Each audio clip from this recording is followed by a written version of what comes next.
again, and all the rest of the guys, they are along for the ride as we speak. Well, this is quarterfinal pool play. Remember, it is a round robin still, even though it's called quarterfinals. Each team will play 4 games. Mexico ranked 34th in the world rankings. They do have one Olympic medal. That was in 1936, the one time that it was the first time that basketball was competed for in the Olympics. And in that 36 Olympics, the games were played outdoors, and the United States won the gold, Canada the silver, and Mexico a sweep by the North American countries. And Chauncey Billups with a sweep to start things off as he knocks down a 3. As I mentioned, Mexico is pretty big across the front line. We'll see how mobile the guys are. Turnover there. Chauncey Billups ahead. Lays it off the glass and in. And a complete reversal of what we've seen from Jason Kidd, who has taken 3 shots in the tournament. One was swiped off the rim. That was the only miss. He's got 2 for 2 from three-point land. And finally, a Mexico conversion inside. Over the top. The lob was just off the fingers as Ion got back there to get a finger on it. He also scored at the other end. Coach Krzyzewski, so determined, so focused on getting the job done. No shoot around because they're playing so many games every single night. Wide open Carmelo Anthony on the back cut. That's got to be a traveling violation. He's been able to create a lot of space for himself underneath. Nolan Richardson, the legend. Nolan Richardson coaching the Mexican team. They got some history as well, as Nolan Richardson won the championship in '94. They beat Duke. After losing to Duke in 1990. That's right. So these coaches have gone to head-to-head in very important matchups. Tremendous defense by LeBron James, that time on Beck, forcing an unmakeable attempt. You mentioned the size for Mexico. Mexico is always noted for their quickness and up and down, the great point guard play. Beautiful kick-ahead pass and the nice finish in transition for Mexico. But the big guys, will they be explosive enough? Will they be mobile enough, quick enough really to keep up with the likes of LeBron, Carmelo, Amari Stoudemire, Dwight Howard? The list is endless. It just comes in waves for the United States, and that's been the problem for every team that's faced them thus far. And here's one of the big guys going down the middle, lays it off the glass, no good. Would not go for Horacio Llamas. Llamas played in the NBA. He was the first Mexican player to ever play in the NBA. There's only been 2. Eduardo Nájera is currently playing in the NBA from Chihuahua, Mexico, but Nájera, like Earl Watson and the UCLA legend Lorenzo Mata, opting not to play for Mexico in this tournament. Amari Stoudemire fought his way in against Ion and earns a trip to the line. Stoudemire has been one of the leading scorers for the United States despite coming off the bench, but you say that and it really doesn't make a difference whether you're starting or coming off the bench for the USA. Most of these guys are playing similar minutes. You know, they're all in that 15, 16, 17-minute range. John, of the 12-man roster, and granted Tayshaun Prince was injured last night, sprained his ankle in the big victory against Brazil, and he's day-to-day. We'll have to see if he's going to even be out there tonight at all. Nice transition opportunity, unable to convert. The Mexican players look a little intimidated right now by the remarkable athleticism of this USA squad. What a pass by Kobe Bryant. Carmelo with the finish. The minutes you mentioned. The leading minute guys on this squad are Michael Redd, who's averaging 20.8 minutes per game, and then LeBron James, who's 20.3, and everybody else is significantly below 20. The guy who's really not getting to play at all is Tyson Chandler at just 9.5 minutes per game. There's a classic example of what is allowed in international competition, but apparently he went up through the rim. If you go over the top and yank it out, then that's fine. That's what he did the first time. He went up, he got his hand on it, and there's a shot from the outside, drops down for Mexico. But the second time he went up through the bottom of the rim, Carmelo Anthony loses the handle. Mexico has not played in the Olympics, have not qualified since 1976 in the Montreal games. So things that have not gone the way that Mexico would like them to do, and that's why they've brought in Nolan Richardson and Andy Stoglin, the ex-Jackson State coach who coached Lindsey Hunter at Jackson State, to try to revive this once proud program. Ion shot again off the mark. Carmelo Anthony, the strength he'll earn a trip to the free throw line as Beck was back at a foul. Carmelo Anthony, the team's leading scorer, is averaging 21 points per game in only 17 minutes of action. And all the other guys, all the other top scorers in the entire tournament, they're all averaging 35-plus minutes. And LeBron and Carmelo is doing it in half the time. That's how well he's playing. Now imagine if he could somehow translate over to the NBA.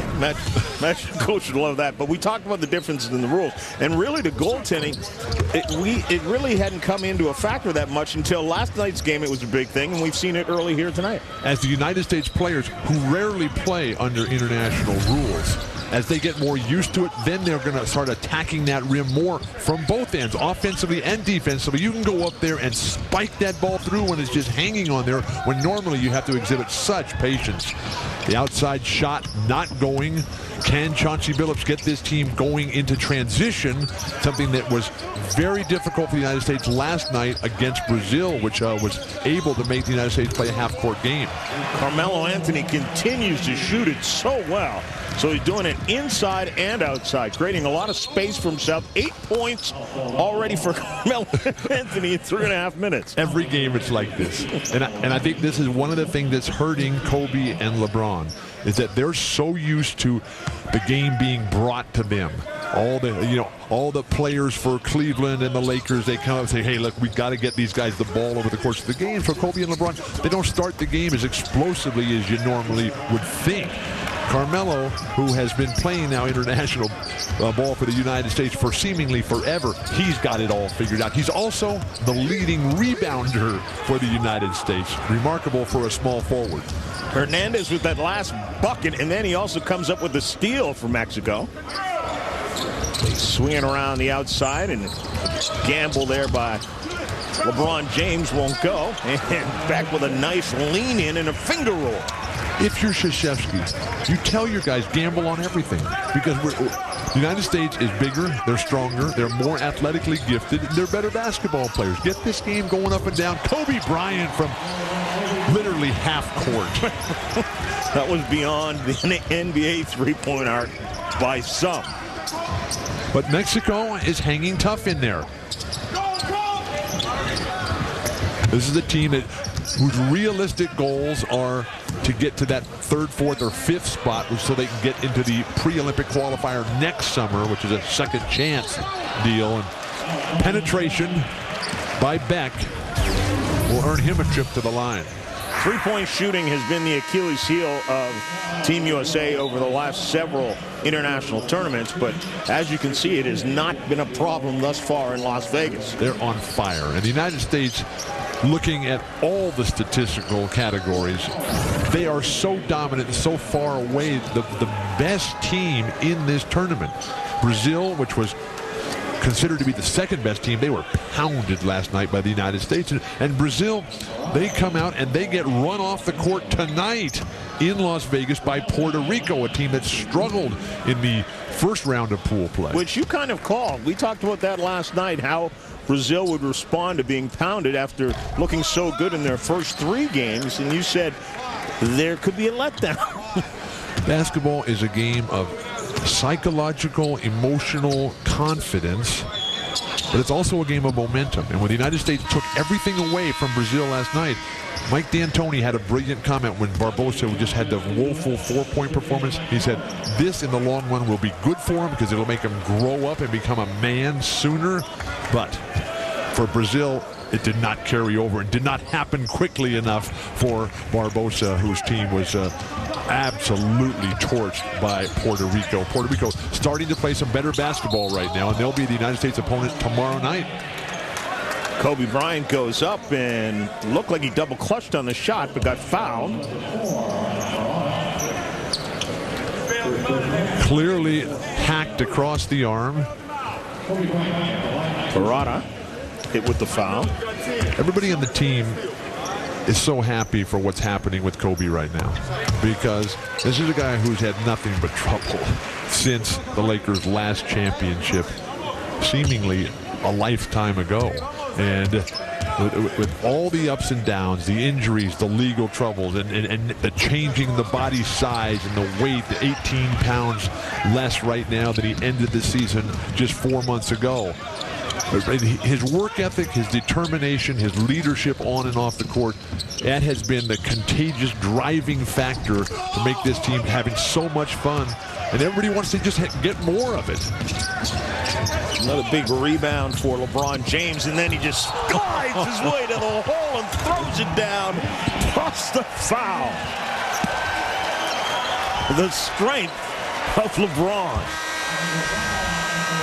We're used to that very much, but the Mexican players, I'm not sure if they've ever seen anything quite like LeBron James. United States by 10. Just under 5 minutes to go in the first quarter. John Saunders and Bill Walton here, and we talked about the explosiveness of LeBron James. LeBron James has the 2 points from that throwdown. He's also got 3 assists in the early going here. The pace initially set by Chauncey Billups, who already has 7 points on perfect 3 for 3 in the LeBron James bobblehead. That is the biggest bobblehead I've ever seen. Well, the ones in the NBA store, oh yeah, that's true, are literally life-size, and the one of Yao Ming. I'm a tall guy, John. I'm a full 6'11". I come up to Yao Ming's shoulder. That's how big he is. Yao Ming, who was the leading scorer in last year's World Championship in Japan. They call that a backcourt violation, and the Mexican team is going to argue that, hey, that ball was touched by the United States. LeBron James, you see him diving on the floor. Carmelo Anthony also has 6 points, perfect shooting. But LeBron is shooting 71% from the floor in this tournament. Mike Miller outside, shot won't drop down. One of the few the USA will miss from outside. But we're seeing a different rotation in terms of the substitution patterns. Yes, we have Jason Kidd in the game right now, but Michael Redd has been the first shooter to come in. And tonight, as Krzyzewski, Nate McMillan from Portland, Mike D'Antoni from the Phoenix Suns, and Jim Boeheim, the Hall of Fame. What a pass. Dwight Howard with the finish on the pass from Miller. But it's a nice gesture of the coaching staff to give everybody their chance. A foul off the ball as there's some collision goes on down the lane. There's that pass you talked about. Mike Miller can only hope that this type of play will be open for the Memphis Grizzlies, as they had the worst record in the NBA a year ago, and the coaching change. Mark Ivoroni getting in the first chance as a head coach in his career. Hopefully that'll work out, and they get Darko Milicic as a free agent after Orlando passed on re-signing him. And again, the foul goes against Mexico this time, and so they turn it right back over. So the two teams that were at the bottom a year ago, Memphis and Boston, they make big changes. Boston has a whole new roster, signing Posey today, and that was a great ceremony out in Boston. The only hope that Pau Gasol will be able to start the season on time for Memphis. Miller up against it here. That's Carmelo. He's just so smooth. I mean, no matter where he gets that basketball, he is comfortable. Shooting it from outside, he creates so much space for himself inside. But look at the defense. You got LeBron clamping down on everyone. Such effort. Michael Redd extending on the perimeter. Jason Kidd rotating from the back line. And he comes over late, but Quintero got it down on a little floater. Miller thinks about the three into Howard, and he's held up. Giannis inside. He's a big man, and since Nolan Richardson came to take over the program, he's lost 25 pounds, and he's still that big. So almost like taking a drop out of the Pacific Ocean. Exactly. USA has Mexico doubled up here already. And still have 3:20 to go in the first quarter. As we look at Nolan, who had those successful years at Arkansas. I want to remind everybody, the 2007 FIBA Americas Championship continues tomorrow night. Team USA continues quarterfinal round play against Puerto Rico from Las Vegas, live on ESPN2 at 11 Eastern. All the USA games are also available live on ESPN360.com. The FIBA Americas Championship on the ESPN family of networks. Carmelo Anthony working that offensive glass again. He'll earn yet another well-deserved trip to the free throw line. But when I watch this USA team play and the spirit, determination that they're showing right now, as Carmelo, he's been working on this in practice. He's been telling everybody, I'm going to get offensive rebounds galore because of the trapezoidal lane, which is 71 square feet bigger than the NBA lane. It's wider at the base, and so a guy whose game is based on quickness and skill and timing like Carmelo Anthony, he's going to be able to burst in there. He's really been practicing that every single day, and it's paying off here in the games. Well, that's an interesting note you make, because when you think about the lane, the trapezoid is really made to open things up, but you don't think about somebody taking advantage from it from another angle like that. And that sense of opening it up, that's what the NBA is trying to do with its own game. But the International League is still a bit behind. The International League still allows the body and hip checks away from the ball, the hand checking on the advance of the point guard play. Mexico, very, very cold shooting, as just about everybody has been thus far. Oh! A Jason Kidd, the Dwight Howard on the lob. Watching this team play is like watching a great bicycle race team where they just, who's ever out in front leading the pace line, they just give it everything they have for as long as they can. He drops off and the next guy just comes in, and the overwhelming advantage that the United States has in terms of personnel, the other teams, they basically just quit. I mean, that lob came from beyond a half court. That's Jason Kidd throwing one a mile. And Dwight Howard can, oh, what a back cut. Carmelo Anthony, no wonder he's the leading scorer. He's averaging 4 more points per game than he is minutes played per game. And that is a remarkable statistic. Quintero.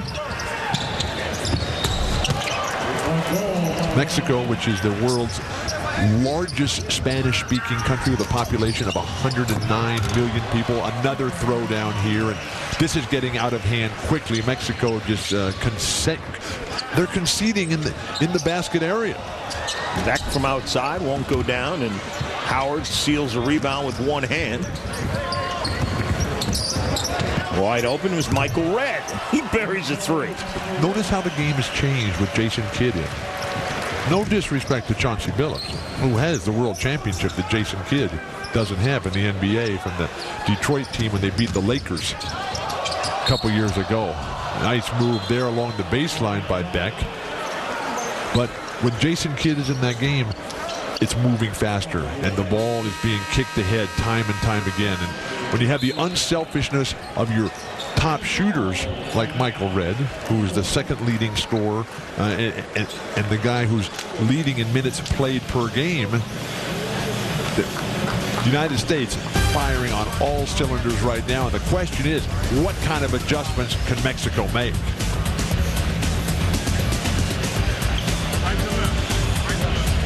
Just keep it simple. Championship in Mexico struggling, to say the least, against USA 39-17. Remember a year ago, the World Cup, and Mexico was just doing so well, and they had the unbelievable shots of Zocalo Square and the hundreds of thousands of people. Zocalo Square, the second largest public square in the world after Red Square in Moscow. I'm not sure how many people are in Zocalo Square tonight following this game, cheering on their faithful team. Well, it depends on what you're cheering for. finish closely, perhaps. There's what I'm talking about with Carmelo. I mean, it doesn't matter where he has the basketball. He's just going to score. The completeness of his game. Set up by the three-point shot, the fabulous post play, the rebounding on the offensive end, movement without the ball. This squad, the international game, is tailor-made for Carmelo Anthony. Michael Redd looking to answer back on that three. Darren Williams, Jason Kidd. So they're playing the double point guard lineup right now. We have yet to see Tayshaun Prince, and who knows when he'll be back. They're going to not take any chances whatsoever after spraining that ankle last night against Brazil. Early on in that game as well. Williams comes out on defense. Beck drives down the lane, but there's nothing there for him. The way this team is able to find Jason Kidd and Carmelo in the basket area again. He's too strong. I mean, seriously. He must have 15 points already, and we're 9.5 minutes into the game. He's got 16, and he's 6 of 6 from the field, too. And he's playing the defense on the ball right here and totally shutting down. Got to be a goaltend against Dwight Howard. It has to hit the rim before you can swipe it off. And Dwight taking it off the backboard there. It's really a big man's dream to play with these kind of rules. Carmelo Anthony, the drop step right along that baseline, and nothing that the Mexican defenders can do about it. Williams with the lob into Howard. It's just that easy for Team USA as they throw up 45 extremely successful at the collegiate level. Mike Krzyzewski with his numbers at 702 and 202. That just doesn't seem possible. That's 500 games, over 500. Hall of Famer Mike Krzyzewski, Nolan Richardson with 500-plus victories since he was fired at Arkansas.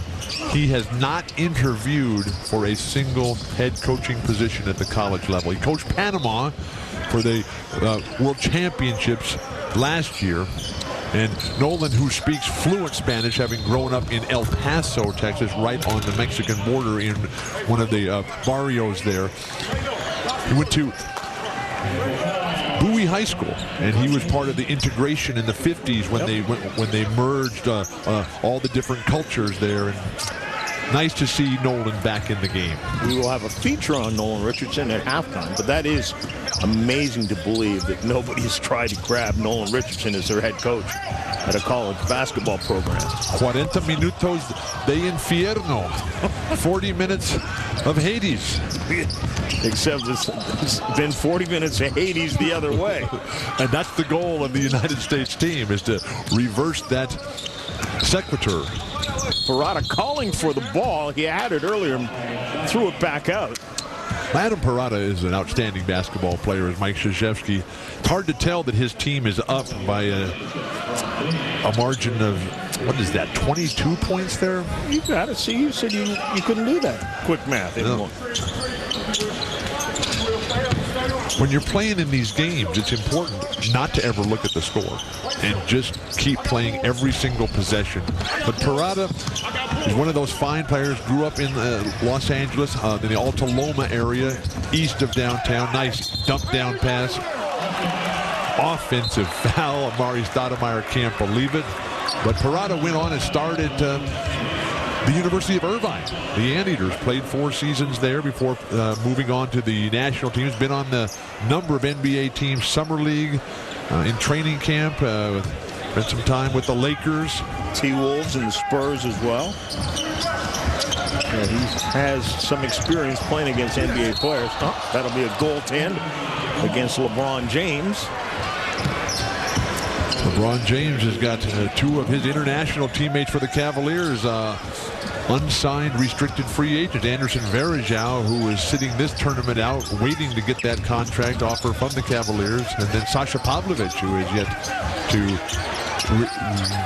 receive any interest from around the league. And that's one of the problems with the restricted free agency designation, is that the teams figure, well, the home team's just going to re-sign them anyway, so why do we want to just drive the price up? unless they want to put the opponents over the salary cap and into the luxury tax. Well, you see, that's why Chauncey Billups was signed so quickly by Detroit.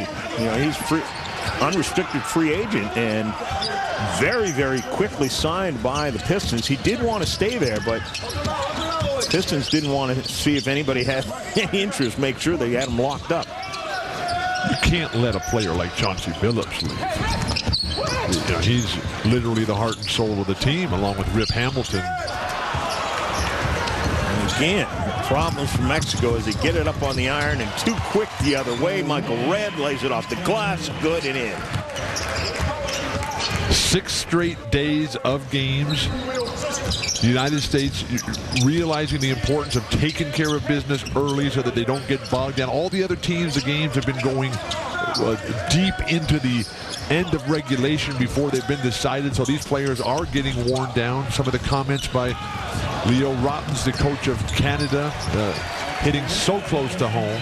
But all those elements not a factor for the United States, which has so much talent, so much depth that whoever Krzyzewski puts in there, that guy can carry the team all by himself for as long as he wants. Yeah, as you mentioned, nobody has to play much more than 20 minutes for the USA. Well, the stars for all of the other countries in this tournament are playing big minutes, and we're bound to get worn down when you're playing 6 games in 6 days. John, you noticed how the U.S. Open tennis tournament started today. Yes. Andre Agassi, who lives in Las Vegas, he was down to the training camp for the players and just chatting around, coming out on the court. And Andre Agassi and his incredibly talented and wonderful wife, Steffi, if they just have done so much to make that Las Vegas community just a real home environment for so many underprivileged children. And I could not help but notice the $110 million profit that they're projecting for U.S. Tennis Open in the next 2 weeks. You would think that with that kind of profit announced, that the players would say, don't you think you should raise the prize money a little bit? Well, they do pretty well. They do well, but that's one of the things about the NBA salary cap. Not only is it a cap, but it's also a minimum. It's a floor, so that the money that comes in, a majority percentage goes to the players in salary. Kobe Bryant's quick shot won't go down. One of the rare misses thus far in this first quarter for Team USA. They've been scoring at will. Mexico can't get anything to go. And the game is just opening up, so now it's a highlight reel. But the domination of the United States is reflected in the stats, John. While the USA is dominating their opponents to the tune of 48.5 points per game margin of victory, they are shooting 23% better from the floor in the 2-point shots. They're shooting 21% better from 3-point land. So this is not a fluke. I mean, this is just a reflection of the incredible gap between the United States and literally the rest of the world. And there's Yamas again, who has dropped a few, how many pounds? He dropped 25 pounds in training camp. Well, when Nolan Richardson came in, he told the players it was going to be that 40 minutes of hell. And the players thought, wait a second, hell for who? Because they were not in shape or ready to play Nolan Richardson's style of basketball. It took them a while to get so. Kobe Bryant with a nice spin outside. Jason Kidd, no look. It's tipped out of bounds off of Mexico, so it comes back to the USA. To see the ball movement, that's what's really great about a team like this, where the results are not so much in doubt as the singular plays. And we've seen a number of them. Jason Kidd's pass off the backboard to LeBron. LeBron's wraparound back pass to Kobe. And here's Kobe trying to finish with the left hand, and Mexico a transition opportunity. One of their rare transition opportunities, but LeBron James comes back strongly on defense. And again, Bill, we've talked about this over the course of this tournament. To me, obviously, we know they have a lot of scoring firepower, but it's the effort on defense that has impressed me the most. And Kobe Bryant's the one who's setting that tone. every player, every coach acknowledges that right now. Mariscal with the last points there for Mexico, but they've got a long way. A dozen games per year, because at that point, Jazz franchise wasn't that solid up in Salt Lake City. So they would come down to Las Vegas and play 10 or 12 games, thus cutting down the demand for tickets and the supply of tickets in Salt Lake City. And the game Lakers against Utah in Las Vegas, Kareem hitches right, swings left for the skyhook along the baseline, right in Mark Eaton's face, and he becomes Kareem, the greatest scorer in the history of the NBA in this building.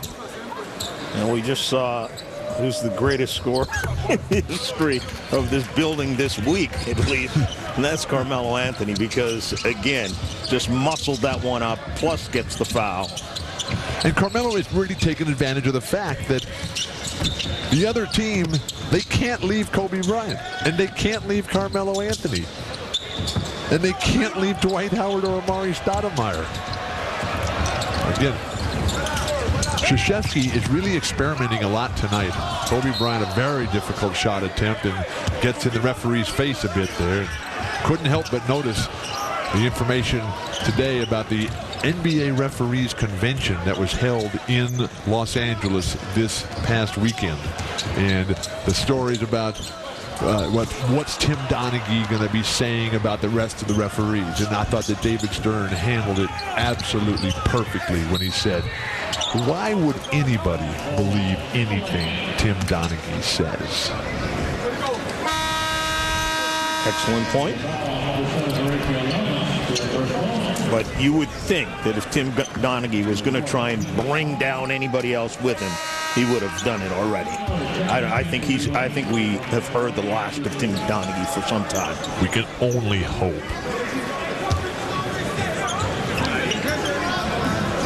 Kobe Bryant, who was frustrated a little bit earlier, finds his way at the line.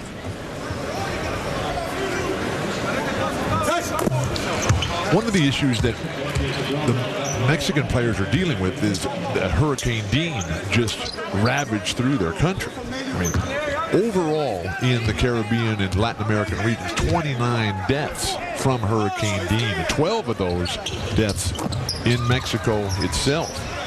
And I can't help but think back to the story of Katrina from a couple years ago, which just happened 2 years ago this week.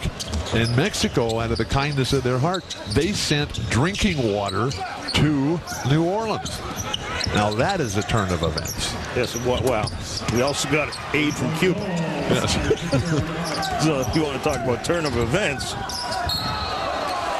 Mariscal with the last shot that went down as Mexico's trying, at least starting to find a little offensive range. Well, they're keeping it in the 20-point range. It looked like it was going to just explode to an insurmountable margin. Nice give and go there. Great pass and great finish by Young. Actually, that was Parada who finished from Alta Loma, which to show you how things have changed, Alta Loma was an expansion city on the edge of Los Angeles when we were growing up in Southern California. Kobe Bryant is determined to get to that hoop, and his ability to finish left-handed is just absolutely superb. And that's a real challenge, I think, to LeBron James.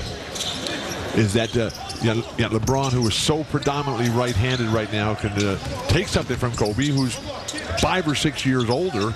And great block shot. The double block, Carmelo and Dwight Howard. Yeah, Solaris was the one who put that shot up, and now Carmelo, showtime. Just content to have a little throwdown there, and the 40 minutes of hell has begun. Coming back to haunt Nolan Richardson, but the halftime feature coming up about Nolan is so special. He's just one of those very direct, very frank human beings. He's not holding back. This is a special guy, and having played, Nolan did, for the Bear, Don Haskins, at Texas El Paso in those days. Texas Western, I guess they called it, when they won the 1966 championship, although Nolan was not on that team. No, he was not. He's a little older than that. But Bobby Joe Hill certainly was on that team, and Don Haskins deservedly in the Hall of Fame. Kobe Bryant, three-pointer no good. By the way, Mexico does not have a single person in the Basketball Hall of Fame. Unlike Brazil, which had Hortensia last night, and will have Oscar Schmidt in 2008. A traveling violation ignored by the officiating crew. Mike Miller misses from in close, so from the outside, still no good. And then confusion and entanglement. Parada goes down. Dwight Howard involved, and Dwight Howard just kind of walked out of the pile. Which the way the USA has done all week. But the thing about Nolan Richardson is really the test of any human being is what do you do when the ball bounces the other way? And Kobe Bryant is working on that right now. Nolan Richardson has already done it. And Spencer Haywood, who's been a fixture at these Olympic qualifying games. Here was a guy, Spencer Haywood, who was the youngest Olympian ever for the United States, dominated the 68 Olympics in Mexico City, along with JoJo White, when they beat Yugoslavia in the final game. And Spencer's book, which was published in the 90s, called The Rise, the Fall, the Recovery, the Spencer Haywood Story. Check it out. The stories that this guy has gone through is absolutely remarkable, how he has changed basketball forever and made it possible for all of these youngsters, Kobe Bryant, LeBron, Amari Stoudemire, Dwight Howard, all the guys that never went to college. That's why they're able to play the way they are. And you get the feeling with this group of youngsters, and I'm not pointing fingers at any of the previous teams, but with this group, you get the feeling that they respect the heritage of the game. Well, in talking to Spencer, who is at every practice, who's at every game, he is just overwhelmed by the fact that all the guys now, they come up to Spencer and they say, thank you. We didn't know. But now as the story has been told more and more times, people realizing the important contributions that Spencer Haywood has made, not only to basketball, but to our world in general. The offensive foul, Kobe Bryant, who struggled a little bit here in the second quarter. It seems like he's forcing things a little bit more than he has in previous games. It's frustrating for Kobe, who likes to be the center of attention, who likes to be the leading scorer, who likes to get all the shots up. But Jason Kidd, he is running a pure meritocracy out there. He's going where the openings are. He's not saying, well, you're the leading scorer of the NBA or you're the three-time champion, Kobe. No, Carmelo, he's open. I'm giving it to him. He's out in front. Or if it's LeBron or if it's Dwight Howard at the basket or Amari Stoudemire. And Jason Kidd is the biggest difference for the whole team. Now, while Kobe is setting the pace and has really become the inspirational driving force, it's been Jason Kidd who has that calm level of unbelievable professionalism with the long over-the-top pass. And Marisol knocked down the 2 free throws, and it looked like they might escape without giving up any more points. The fact that this is a 15-point game. At the end of the first quarter, the United States was on a 180-point pace. But Beck, who's head-to-head with Kobe Bryant, just cannot believe the way the referees interpreted that call. I think what Mike Krzyzewski is going to be pointing out is he's giving up almost 50 points for this team. Sometimes, again, the style of play dictates the score, but just the same, he's not going to be happy with that. So back-to-back over-the-top passes. Oh, they'll count that one. As the buzzer, Castro knocks it down. And so Mexico, with something to go into the locker room with, be a little bit excited about. Zuniga, Castro buries the shot at the buzzer, and Team USA, their lead now just 14 points at 65-59. 51. Second half is coming up, but stick around for a feature on Mexico's coach, Nolan Richardson. States +7, but the field goal percentage, 45% for Mexico, very strong.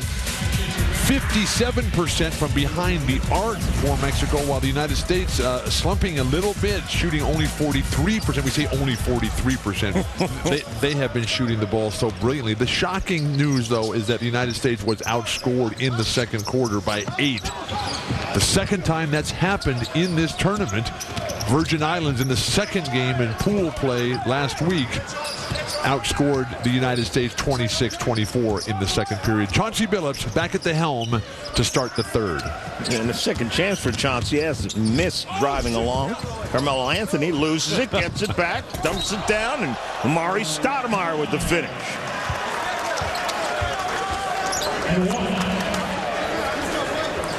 Carmelo's passing ability is just absolutely tremendous. Now, if he could get Nene and Marcus Camby to throw him down like that, get Nene in shape, and you get Marcus Camby willing to mix it up inside. Marcus likes to play that high post and basically hit the wide open perimeter jumpers. Then things could really start happening for Denver, which has never won a playoff series in Carmelo's years there. They always win one game in every first round matchup, but then they go down 4-1 each and every time. And at some point, Carmelo's going to say, hey, come on, let's at least get to the second round. Especially with AI alongside as well, a guy who's been to the championship. And with Allen Iverson being there from the outset this season, then I think that's going to be a totally different story. One of the amazing things for the NBA this offseason, John, is the fact that the league is hosting 262 global events in 162 cities on 5 different continents this offseason alone. And we're only talking a 4-month period here because the season just goes so long. But over 200 NBA players, legends, coaches, and a record 64 marketing partners are participating in all of these 262 global events. And Heidi Ubroth, who's in charge of all the business aspects and partnerships of the NBA, she has just done an incredible job of putting this together. LeBron James extending the lead up to 18 now with the long three-pointer. Back with Kobe Bryant staying all over him. That's what Kobe's been doing throughout this tournament, trying to shut down the leading scorer for the opposing team. And that one up on the iron got knocked down late by Ion, but if you're going to go in anyway, I believe. Absolutely. But if you're quick as a big man, imagine the opportunities you would have to just to spike every one of those right down through. And regardless of the statistical assignment of as to who would get the points, just the assurance that it's actually going through. Because under the American rules that we all grew up playing with, you train yourself to pull back. There are no harnesses here in international basketball. You see it, you go for it, and you just smash it down.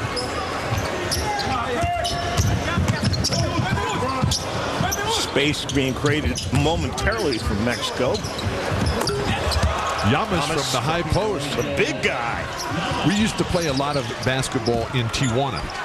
I grew up in San Diego, right across the border, and Carlos Santana grew up in Tijuana at the same time, and it was just an incredible time down there in Southern California. And while my entire high school and college basketball career was against the rules in the United States to dunk, when we would go and play in the Tijuana leagues, we could dunk all we wanted. We were just having the time of our life down there, and then go down to the Avenida de la Revolucion after the games and have a real good time there as well, John. Oh, do you want to explain a little bit more about the good time? We would, tacos and... Yeah, okay. Yamas, I think, has had a few of those.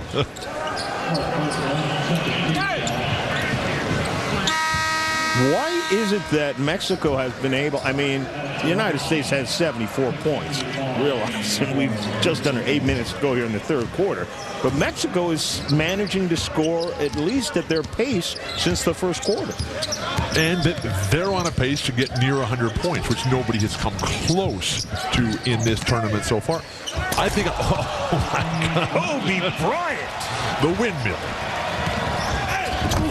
Oh, and then the block at the other end by LeBron James. The answer to your question is coaching of Nolan Richardson. Kobe Bryant pirouetting among the stacked up defense. The defense by the United States throughout this tournament, shutting down Romero, Shepard, D'Alembert from Canada, Barbosa last night. Tonight, Beck, though, has 17 points already. And the confidence that Nolan Richardson is able to give these young players. Beck is averaging almost 23 points a game in this tournament.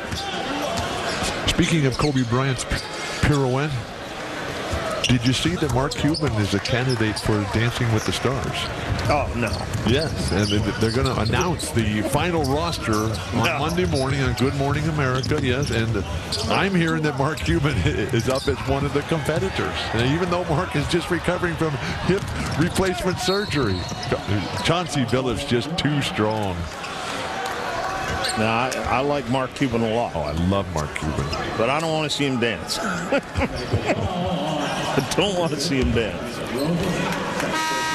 This windmill dunk right in Parada's face. That's why as a defensive big man, you don't wait at the rim. You come out and you meet them just a half an inch further out from where they want to jump from. Now the problem is with guys like Kobe and LeBron, you have no idea where they're going to jump from because they can jump from the free throw line and dunk it in your face. But the mere mortals who you're trying to play against, you can try to figure out where that spot is where they're going to take off from. And then if you just meet them a half an inch outside of that, they're going to start thinking about double clutching or passing that ball, and then you've done your job. Mexico doing a very nice job of staying with the USA. And remember, Mexico's the 4 seed out of Pool A. They finished at 1 and 3. Parada underneath. Continues to shine. Irvine has come, in terms of college athletics, they have come so far. All the different things that they've done. The current UCLA athletic director, Dan Guerrero, used to be the athletic director at UC Irvine down in Orange County, where Kobe Bryant lives. And now all of a sudden, you know, he moves up Guerrero to UCLA, and UCLA's back in the thick of things with the back-to-back Final Four appearances, beating USC in football last year, but he left a legacy at Irvine, including Adam Parada, that is very impressive. That was Pedroza with that shot. Pedroza or Lever. Now we'll have more. We can talk a little bit about that when we get a little stoppage in play, but that's an interesting story from the Mexican team. Just careless with the basketball. LeBron James, oh, look at him just fly past. The acceleration and the power, the explosiveness. Mexico needs a timeout right now. The United States defense really starting to have its effect. And Mexico is not going to be able to beat the United States off the dribble. Carmelo is from the... Well, just about everything's been going down. Why not try that? A little left-hander falling under the bucket. Parada, strong move. Imagine if this Mexican team had Eduardo Nájera, who was able to lead his Oklahoma Sooners to 4 NCAA tournament appearances under the tutelage of Kelvin Sampson, the great coach now at Indiana. Carmelo Anthony can't get that one to go. Mexico comes up shooting from the outside, and Marisol puts that one in. So Nolan Richardson saw it slipping a little bit there, but right now his shoes are coming back. Kobe Bryant putting on a little showtime. Still just a 15-point lead. WNBA playoffs on ABC and ESPN2 on Sunday.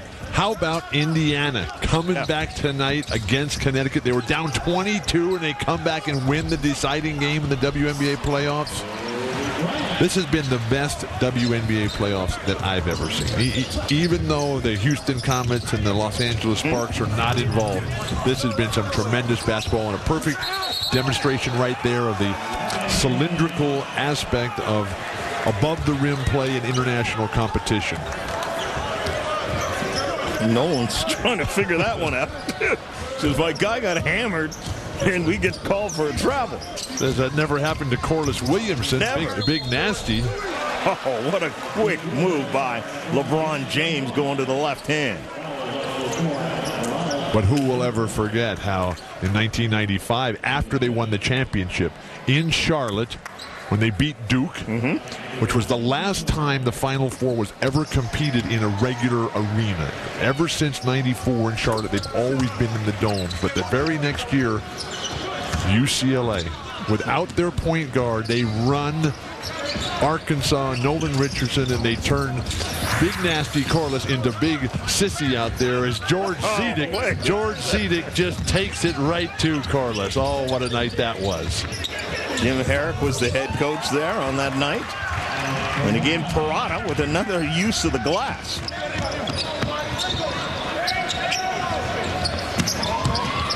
Zone defense here. This has always been a problem for the United States. Over the top.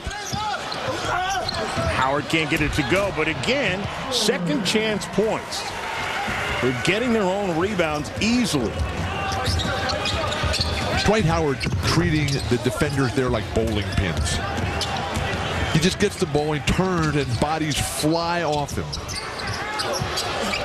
LeBron James again. Another three-pointer.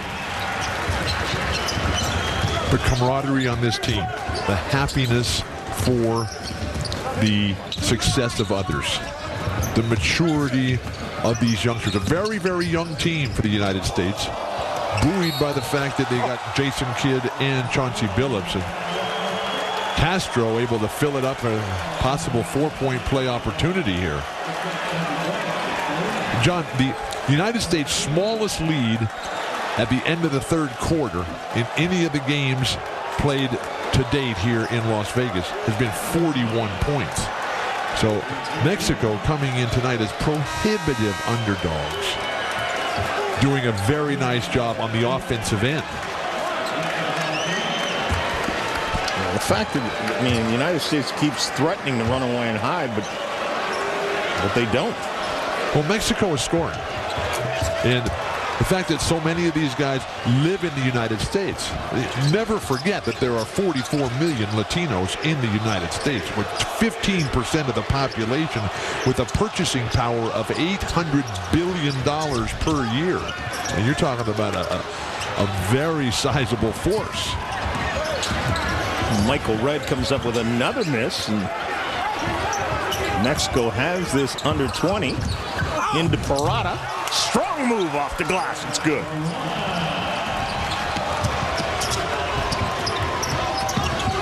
Mexico does not seem to be intimidated by Team USA. I mean, they know they're going to give up a lot of points, but they're certainly putting up a bunch themselves. Couldn't be happier for Adam Parada, who has just who's seen it all from the from the highest heights to the frustration of being told, look, you're just not good enough. He has come back, and he has taken it right to the United States. And that's the reason they're hanging around. So you stick around as well. United States and Kobe Bryant clinging to a 17-point lead. And I say that half jokingly, but really, Bill, this has been the most impressive we've seen anybody play against Team USA. By this point in every other game, it has just become up and down celebration, slam dunks, behind the back passes. This is as competitive a game as the United States has faced. And it's not as if the United States is playing poorly on the offensive end. They've got 93 points and we're still in the third quarter. But Mexico able, shockingly, to be able to get it done on offense themselves. Because the United States has been playing a very determined defensive style. But with Mexico continuing to attack, shooting the ball well from three-point land, and feeding off the confidence of Nolan Richardson, the master teacher, who got his start from him, Don Haskins, the Bear, who just, what a great story that was in '66 when they changed basketball forever in our world. And now he's bringing it to Mexico. Because remember, Nolan Richardson is not getting paid for this. He's doing this on a volunteer basis. They're giving him per diem. That's nice. But at least he gets to eat. But Nolan does. I think that Yamas is stealing all his food. Nolan's lost about 20 pounds. But Yamas still looks big. Nolan looks great, though. And I just love the guys who stand out there and speak truth to power, and that is Nolan Richardson. So one of my favorites all time, when I used to cover college basketball a lot, one of the coaches I like dealing with most is Nolan Richardson. Miller, off the quick break, lays it off the glass. Again, Jason Kidd kicking it ahead all the time. How many times tonight have we seen him just throw that little lobbing, arcing pass? A little bit like Joe Montana. Sees the play that nobody else does. There's Parada in the basket area once again. LeBron James kind of clipped him off the front of the face, although LeBron smiled, saying it's more like his face clipped me.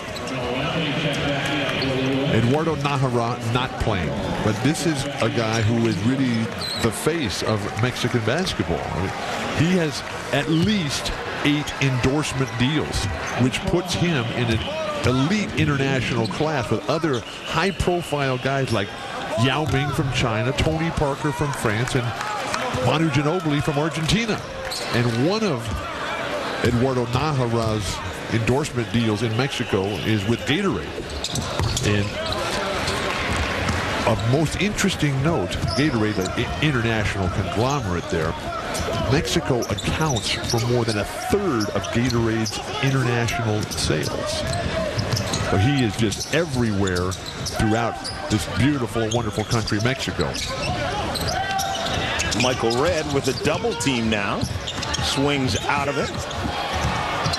Miller. And Redd beats the buzzer, but grazes the iron, gets his own back. Nice. Underneath to Dwight Howard. Slams it down. Too many second chance points again for the United States. The overwhelming dominance athletically of the big men, and then the quickness on all the perimeter players for the Americans.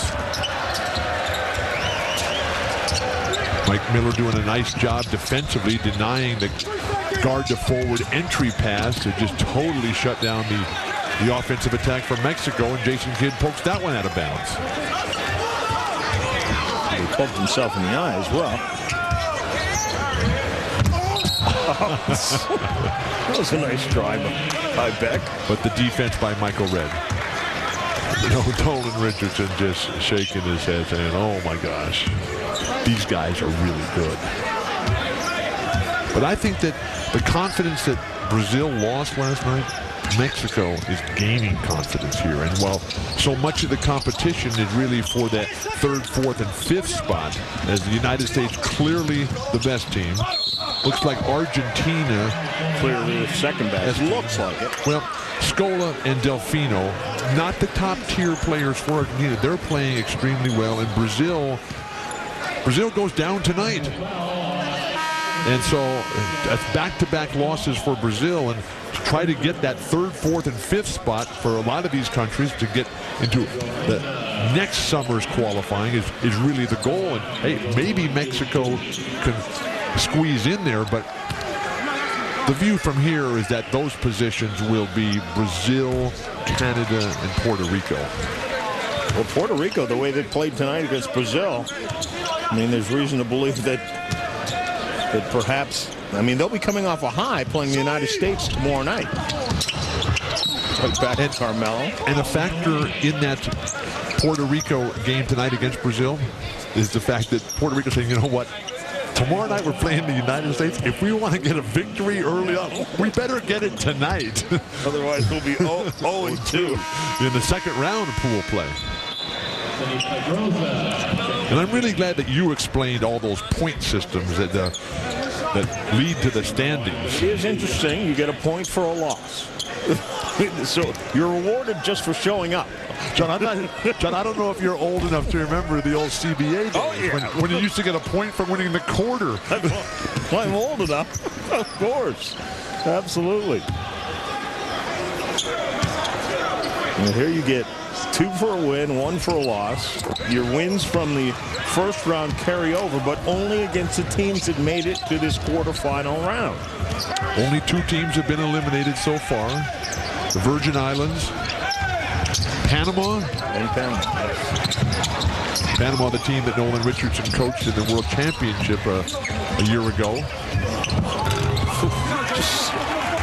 What a touch. Getting a shot by Rogel there.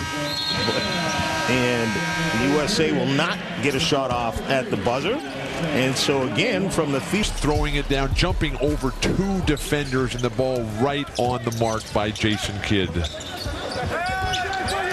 78 points is already the most the U.S. has given up. And we have the whole 4th quarter to play. Exactly. Horacio Llamas. Didn't beat the buzzer, though. Nolan's wondering if it touched the rim. The shot clock violation. I don't believe the ball touched the rim at all. With Mexico already scoring 78 points, that surpasses Brazil's total for the entire game of last night, 76 points.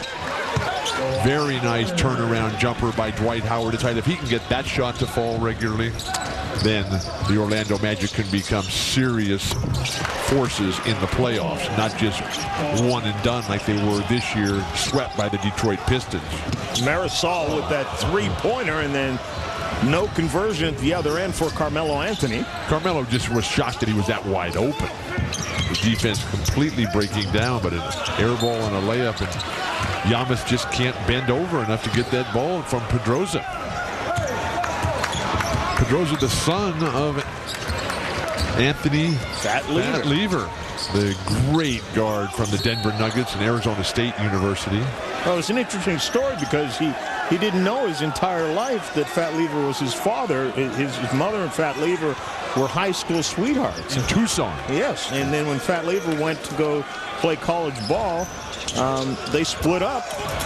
Carmelo Anthony finishes, and she never told that it was actually Fat's son until much later on when her first marriage fell apart.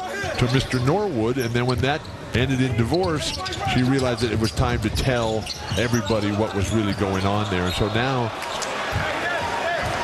Anthony Pedroza Lever and Fat Lever have a tremendous relationship. Yeah. Fat Lever has stayed very involved in basketball. Yes, he's in private business and construction in Phoenix still, but he's also totally involved and committed in the NBA Retired Players Association, whose mission statement is to help the guys who used to play in the league who have fallen on hard times, and Fat Lever in the forefront every single moment of that important mission. Do you think as we watch Michael Redd go in here uncontested, do you think the NBA has done a better job than most leagues as far as that, taking care of the older players? Because we see the controversy with the National Football League players right now. It could always be better, but it is good. And just this year, David Stern and Billy Hunter, the president of the Active Players Association, they came to an agreement to raise the benefits. Baseball is the best.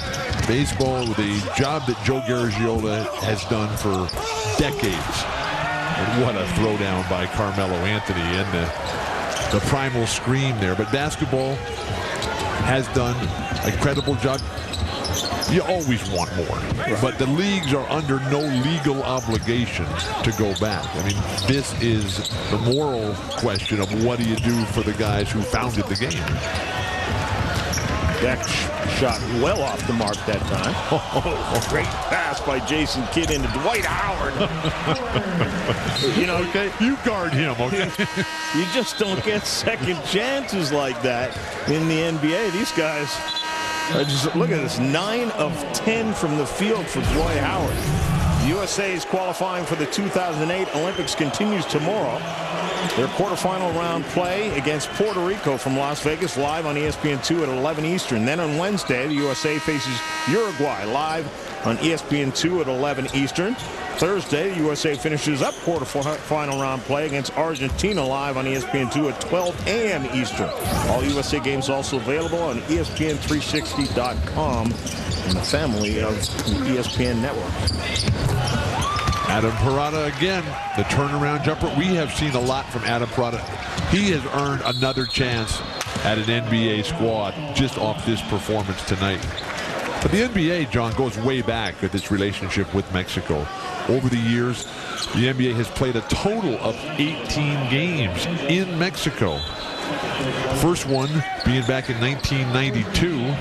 That was between the Dallas Mavericks and the Houston Rockets. But 17 of the games were all exhibition games in preseason. It was 1997 where the Rockets beat the Mavericks 108-106 in a regular season game actually played in Mexico.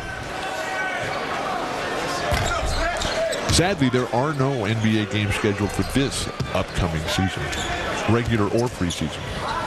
Well, there's 41 scheduled for Canada. I remember when there used to be 82. That's right. That's right. Back when the Grizzlies were there. Toronto, of course, one of the inaugural teams of the National Basketball Association, the precursor to it. And Toronto, one of 4 teams from last year's playoffs that had at least 6 international players on their squad. Golden State, Phoenix, and Dallas being the other ones. And all of those teams, so exciting. Golden State really the darling of last year's playoffs. And that was just so much fun.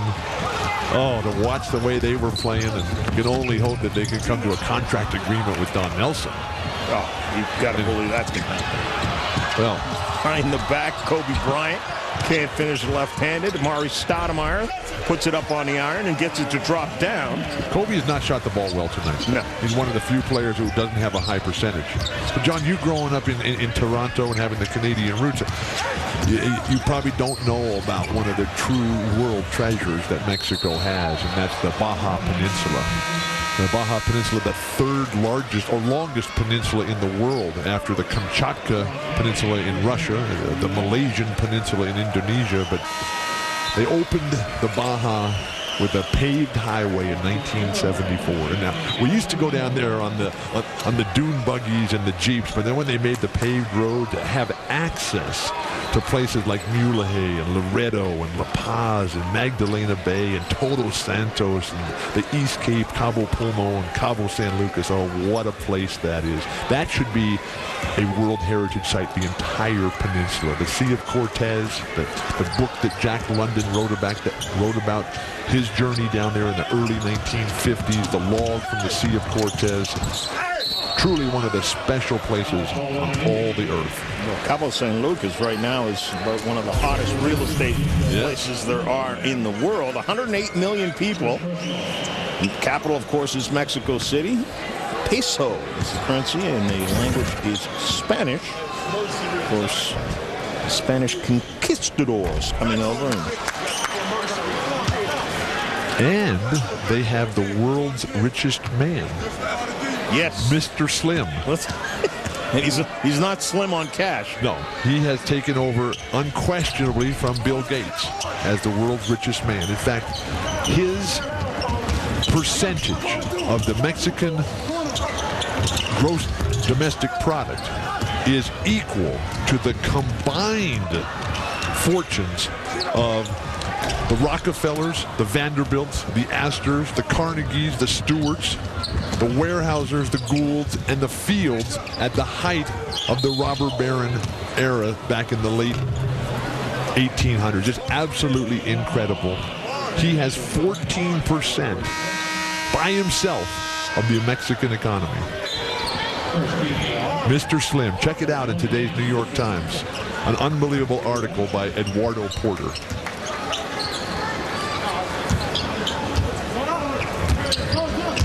Approaching 5 minutes to go now in this game, and Team USA Beautiful pass. really hasn't separated themselves the way they have in previous games, their offense just seemed a little out of sync.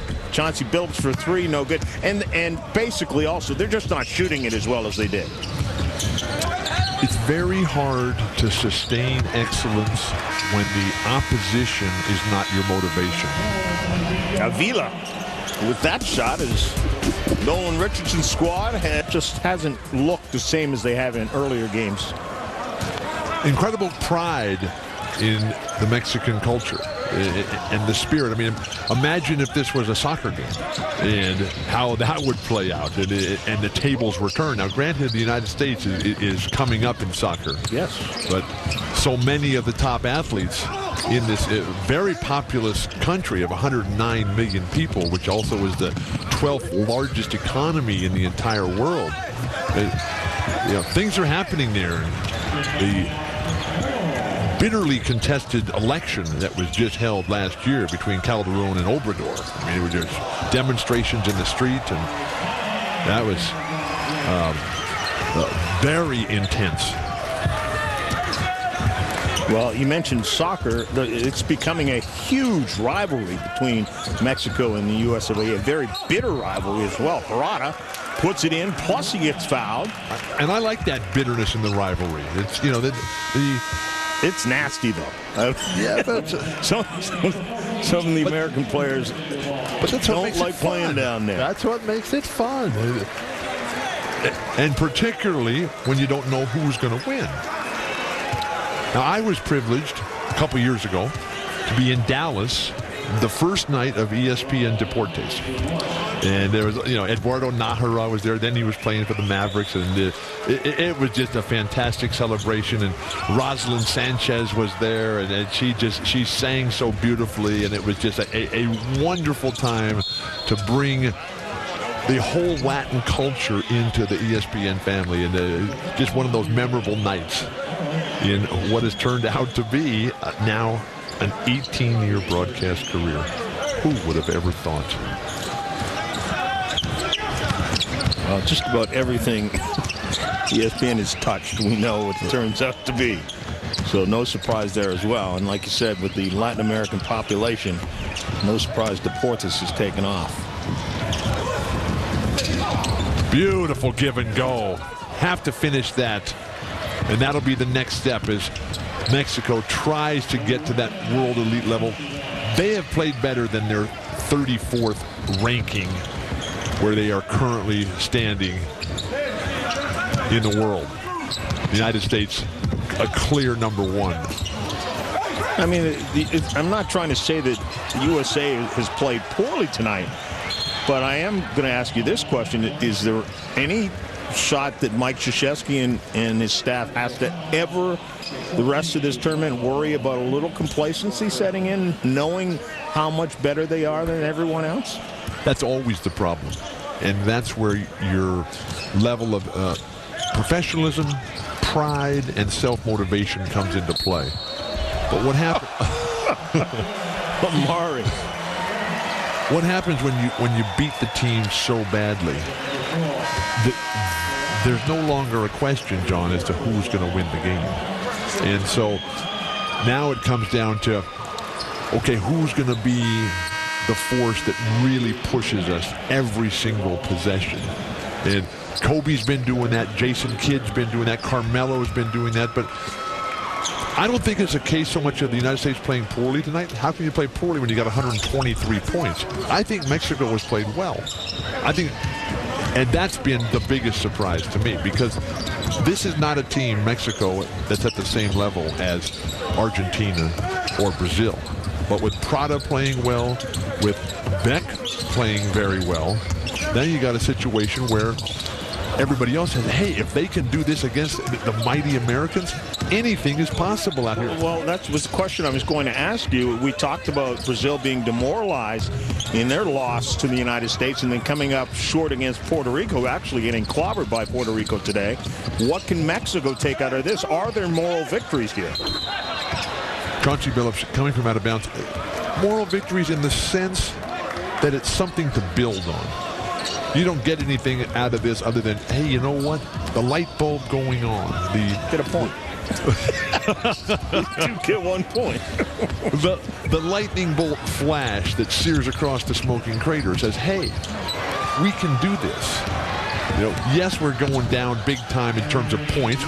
What is that, 30 points right now? But if we take what we've done already and build on it, then we've got a chance. And that's all you want, is a chance.